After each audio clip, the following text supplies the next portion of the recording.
start with a moment of truth.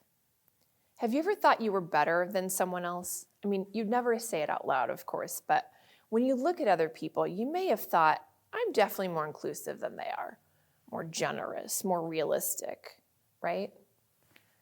Well, our perceived differences cause us not just to think that we're better than others, but to act like that too.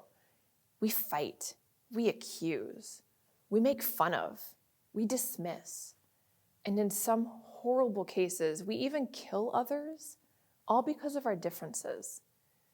But in my experience, thinking that we're better than other people just because we're different from them is never productive.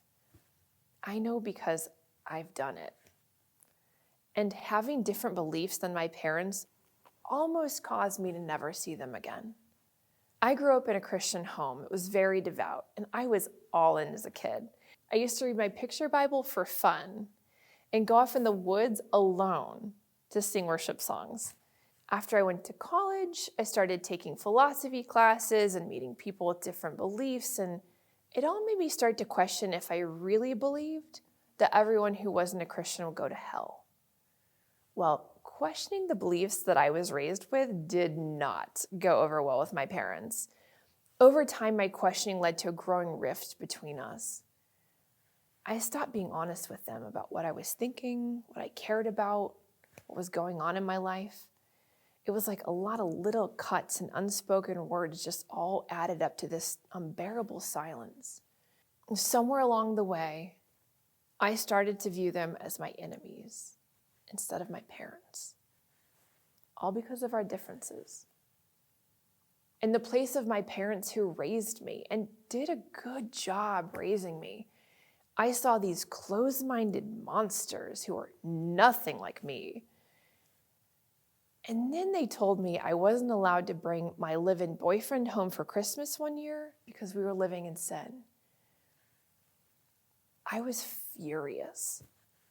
All that molten rock that had built up in me for years just erupted all at once, and that was it. I told them I didn't want to be in their lives anymore. We were estranged for 6 years, all because I thought I'm better than these people. And I wore a separation like a badge of honor because it showed that I had the integrity and the courage to stand up to narrow-minded people. But as the years went on, I had a horrifying realization. If I wasn't accepting them for who they are and what they believed, how in the world could I be angry with them for not accepting me for who I am and what I believed? It made no sense. I was judging them for being judgmental. And all that time we were estranged, I thought I was more liberal, more open-minded, more loving. I wasn't. I was just different. Not better, just different. Not even right, just different. I can tell you this. Cutting my parents out of my life did not make the world a better place, especially not for me. Thankfully, I was able to reconcile things with my parents, and our relationship is stronger now than it's ever been, but I'll never get those 6 years back. They'll never attend the wedding I didn't invite them to. They'll never visit the places in New York that I lived and worked when I moved away. And I miss so many important moments, Thanksgivings and Christmases, the family vacations that we take to Utah in the summer. I even missed my brother's wedding. I still don't know what they went through in those years. And all in the name of superiority. Worst of all, I broke the golden rule. I did to my parents what I didn't want done to me. And then I started to see it everywhere. At work, in the news, with friends, we're all doing it to each other. We're all doing things we would never want done to us. We're all going around feeling superior to other people or some other group because we have it right. We know better. We are better. All this pettiness and intolerance and hate disguised as mild dislike or irritation. And it's all leading to a growing division in our world. In fact, in so many ways, our world today is splitting at the seams. Everywhere you look, people are disowning each other over different races and religions and opinions and beliefs and political views and anything else we can disagree on. It's not going to get us anywhere. The key to living united is saying my beliefs are different, but not better. And they don't make me better either. Dr. Martin Luther King Jr. once said, "Darkness cannot drive out darkness. Only light can do that. And hate cannot drive out hate. Only love can do that." I would add, division cannot drive out division. Only unity can do that. And we need each other to solve these complex challenges in our world. We need each other to generate this creative friction necessary to build a better world. Research actually proves this.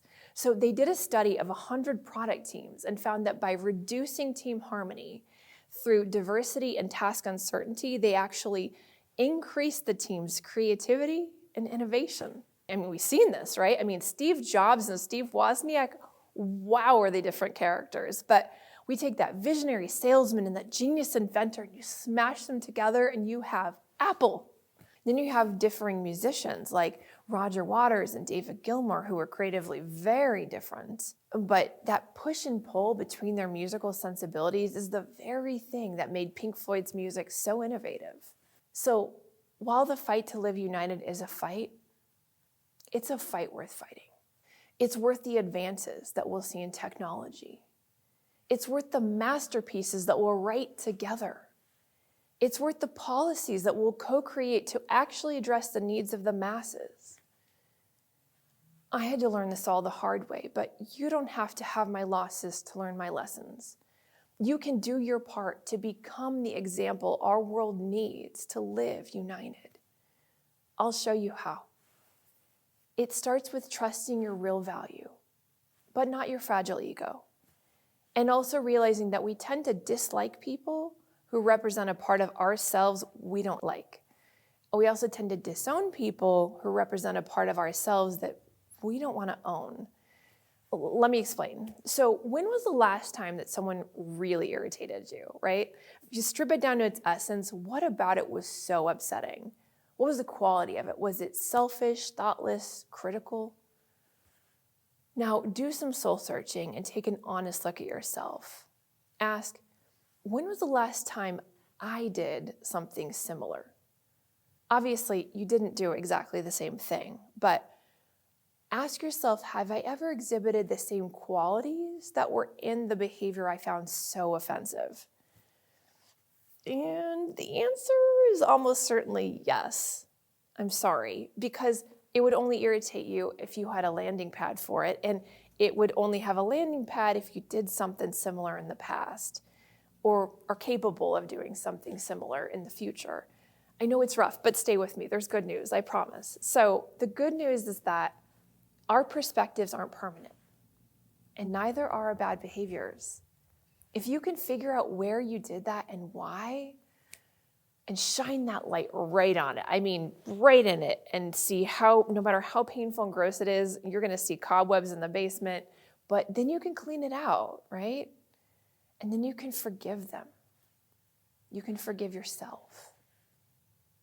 You can be more empathetic and understanding of how somebody came to do that. And then you can more earnestly be who you really want to be in a truly authentic way. So use these mirrors that other people hold up to you as the gifts that they are to self-correct so that you don't keep doing those nasty things, or try not to, yeah? And then eventually you won't. This is where the path to live united gets a little bit tricky, because the hard work starts within us before it can go out into our relationships in the world.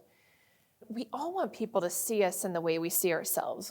We're putting it out there in a certain way on social media. If they don't see it that way, we get offended, right? But this is silly for a couple of reasons. Number one, if you trust your inherent value, then no one else can define your worth, and no one can offend you. Number two, you can't convince people that you are something you aren't. You can't just tell people that you're honest or kind or brave or talented. You have to be those things and be them consistently. And that's what convinces them, not the way you sell it. The same is true for companies. They can't convince us that they're international if they're in one country. They have to be international. I like to tell companies you have to do what you say before you can say what you do. That's the first rule of trust relations, a term that I coined to replace public relations, which many now perceive to mean spinning the truth. And trust relations, on the other hand, is about earning that trust based on who you really are, not who you pretend to be, and making sure that your storytelling and your story doing are one and the same. At the end of the day, whether you're an individual or a brand, what we really need to focus on is whether our actions resonate with our true selves. That's what's going to create coherence in us that we need for others to trust us. Until you trust yourself, you can't trust anyone else, and no one else can trust you.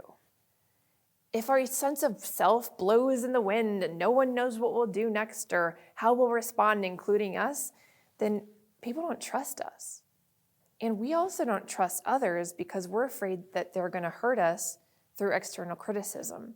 But when our values are clear and we can act on them consistently, then people trust us because they trust our integrity and that we'll behave consistently. I'd like to leave you with this. Trust your real value, but not your fragile ego. And don't let other people let you question your worth.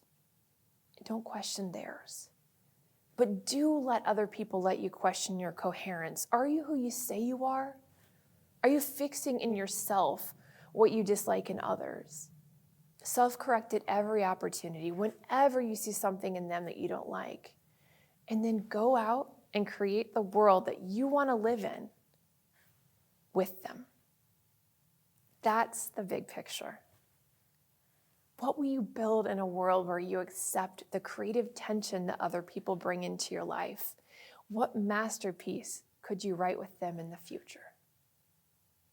Thank you.